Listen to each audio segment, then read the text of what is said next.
Jésus, c'est dément! Vous avez le bang et cette lourde pression sur votre poitrine. J'ai l'impression qu'on m'a tiré dessus. Je vais vous montrer la taille de cette chose. Les airbags de moto existent, et ce depuis les années 90. Les vrais utilisent une longue attache près du siège. Il y a un ressort là-dedans, maintenu par cette petite boule.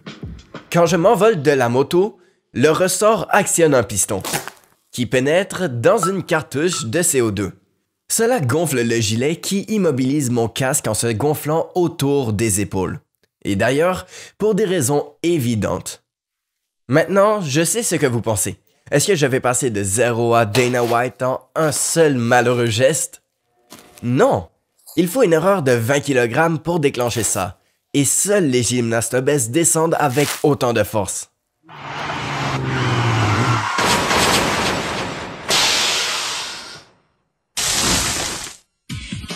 Wow!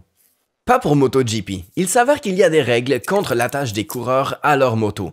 Ce n'est pas dangereux en soi, mais avec Marquez penché si loin, ça devrait être une longue corde. Ensuite, si je m'écrase et que je remonte, la longe se libère. Vous ne pouvez pas avoir ça. Donc, en 2007, nous voyons le premier déploiement d'un airbag électronique. Je suis très impressionné par ça, wow! Ceux-ci ont un capteur GPS pour noter la vélocité du moteur. Combinez cela avec les données d'un accéléromètre pour noter les changements soudains de vitesse et combinez cela avec des données gyroscopiques sur les changements d'orientation. Après ça, vous avez juste besoin d'un petit ordinateur embarqué pour regarder ces trois mesures et demander si nous nous écrasons. Non? C'est cool. En fait, ce n'est pas une conversation très compliquée. Le petit cerveau de ce gilet peut l'avoir 1000 fois par seconde. Les douleurs de dentition étaient surtout comiques. Une fois, Quartararo a déployé son sac en tapant du poing. Zach Quartz a mis son corps en jeu pour Alpine Star, mais le sac s'est gonflé d'une façon embarrassante après l'impact. Mais ce sont des exceptions à la règle. Chaque unité conserve ses données 30 secondes avant et après un accident, de sorte que chaque accident est mémorisé par les unités qui suivent. À ce stade, après 14 ans et des milliers d'accidents, les airbags électroniques sont aussi fiables que la longe.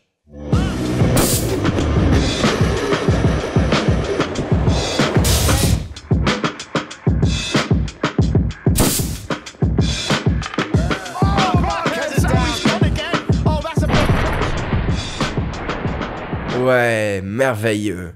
Mais est-ce utile? Parce que ceux-ci coûtent 900 $. Ils sont encombrants, ils ne sont pas respirants. Les airbags doivent être pratiquement hermétiques, n'est-ce pas? Et ce ne sont pas des capes d'invincibilité.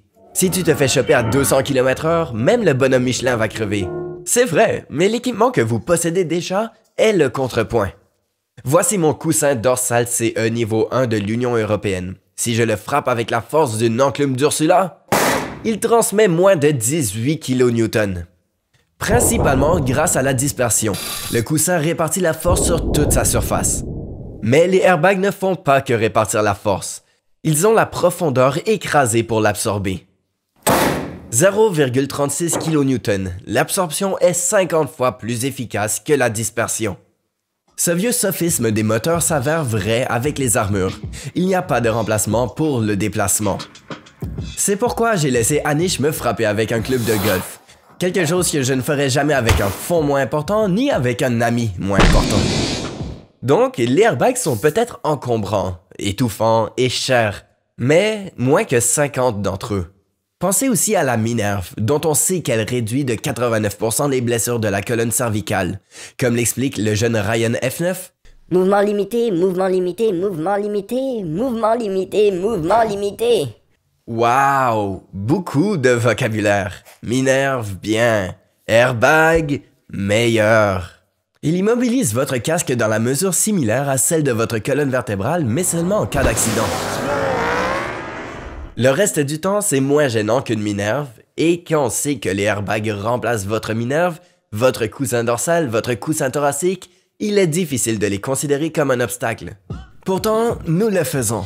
Voici Jorge Lorenzo, un homme qui a toutes les raisons de porter un airbag, y compris les obligations de sponsoring, qui s'écrase sans airbag. It's been a while since you had a high size like that. Does airbag make a difference? Yeah, it was okay. It was working well. Thank you. Des couilles énormes. C'est pourquoi les motards rejettent les airbags. Vous voyez, beaucoup d'entre nous veulent que la moto soit dangereuse. Nous voulons risquer quelque chose de réel, parce que quand on rentre à la maison, on sait qu'on a les compétences, la concentration et les couilles pour y arriver. Que ce soit sain ou non de se tester comme ça fait partie du plaisir. Le MotoGP a volé la joie de Jorge en 2018 lorsque les airbags sont devenus obligatoires dans le sport. Et les gouvernements finiront par voler la nôtre en les rendant obligatoires dans la rue. Les premières statistiques de sauvetage sont similaires à ce qu'elles étaient pour les airbags de voiture et nous savons tous comment cela s'est passé. Mais l'histoire a un avertissement pour nous. 1984, les airbags coûtent cher. Alors les trois grands constructeurs automobiles prennent un raccourci bon marché en matière de sécurité et font pression pour que les lois sur les ceintures de sécurité des États éliminent la réglementation fédérale sur les airbags. Finalement, les fédéraux disent non. C'est contraire à l'éthique de tuer vos clients. Construisez ces fichus airbags et c'est la surveillance des fabricants qui va nous manquer. Parce que les grands fabricants ne sont pas impliqués. Seul Honda a collé l'oreiller sur une vraie moto, mais cela va se répandre comme un cheval unijambiste. Il y a encore 3 autres façons de tomber. Donc, si un airbag est fait pour vous, il sera de votre responsabilité d'en choisir un qui soit bien fait. Difficile puisque 3 offres sur 4 coupent des coins dangereux. Le Klim AI1. Dans des efforts pour cacher son coût, il le propose dans un abonnement optionnel. 12 $ par mois et si vous oubliez de payer, vous percutez un camion avec l'airbag qui ne fait rien. Je ne comprends pas les gens qui louent leur téléphone portable. Je ne comprends certainement pas ça. Ensuite, nous avons la veste Dainese Smart. Dans un effort pour la rendre plus mince, ils ont enlevé la plupart de son volume de gonflage. Remarquez comment il se dilate à peine autour des épaules, ce qui est ce que vous voulez si vous ne voulez pas que votre casque vous casse la clavicule ou votre cou. Même à l'arrière, le gonflage est si faible qu'il est évalué à 4,5 kg de Newton. Quel est l'intérêt? Vous pouvez obtenir des chiffres comme ça avec votre coussin de protection ordinaire. Ensuite, il y a le Tech Air d'Alpinestar. Finalement, la meilleure option électronique. Mais c'est là que se trouve son défaut. Vous voyez, les airbags électroniques utilisent des piles. Ce qui arrive inévitablement est un jour ensoleillé en février et bien sûr, l'airbag est mort. Et vous ne pouvez pas le recharger pendant que vous roulez, alors vous prenez le risque que vous avez décidé de ne pas prendre ou vous ratez la balade que vous avez dépensé 1000 $ pour ne pas rater. Nous arrivons donc à l'Elite Turtle. Notre airbag attaché bon marché est toujours de loin le meilleur. Notamment parce qu'il fait la plus grosse bulle.